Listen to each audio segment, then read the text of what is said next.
มัทฉะไทม์วันนี้สิมาเปิดกระป๋องม่วงอีกเทื่อหนึ่งกับอีกเมนูหนึ่งที่น่าสนใจก็คือ Mango Matcha Latte นั่นเองเนาะวันนี้ส่วนผสมก็ตามนั้นเลยก็จะมีมะม่วงมีน้ำผึ้งแล้วก็มีนมโอ๊ตเนาะก่อนอื่นเขาก็มาฮ้อนซากันก่อนตามเคยเนาะแล้วก็สิส่งเป็นโควิดเลยเด้อเพราะว่าอยากให้มันมีความแบบละมุนละไมของซาเข้ากับนมโอ๊ตนะสำหรับคนที่เคยกินซาตัวนี้นะอยากขอถามเลยว่าคิดคือกันบ่ว่าเฮาได้กินหมักยงค่ะนะ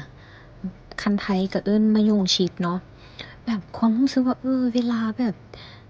ตีออกมาแล้วกินกับนมโอ๊ตเนี่ยรู้สึกแบบมีรสชาติบ่มีรสชาติเขาเอิ้นมันมีกลิ่นนะกลิ่นของหมักยงนะแม่นไผบ่เคยสังเกตก็ลองสังเกตเบิ่งเด้อรู้สึกแบบมันจะหอมออกไปทางแบบฟรุตตี้ค่ะนะมาเข้าเรื่องกันเลยก็คือว่าต่อไปก็คือเขาเอามะม่วงเนาะมะม่วงสุกมะม่วงน้ำดอกไม้ที่เราใส่มื้อนี้ก็คือเอามาบดแบบนี้ไปก่อนเนาะบดให้มันละเอียดดีแล้วก็ตามด้วยน้ำก้อนวันนี้เฮ็ดน้ำก้อนฮู้ดอกกุหลาบไปเนาะให้เครื่องดื่มเขาเป็นตาแซ่บเครื่องดื่มแล้วก็เฮ็ดให้น้ำก้อนละลายซ่าอีกแล้วก็ตามด้วยน้ำโอ๊ต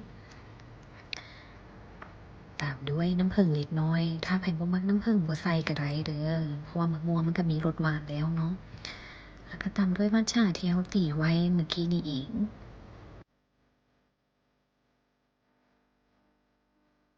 ส่วนตัวน่ะมากตอนที่ว่าชาเขียวมันลงไปผสมใส่กับนมหรือว่ากับน้ำนะมันละมุนตาดีเดะตกแต่งด้วยมะม่วงซอยเล็กน้อย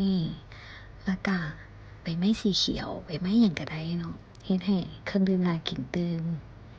แล้วเมนูมื้อนี้เนาะ Mango Matcha Latte แม่นไผยังบ่เคยลองก็ไปลองเฮ็ดกันเบิ่งเด้ออยากให้เฮ็ดเมนูใดอีกคอมเมนต์มาเด้อ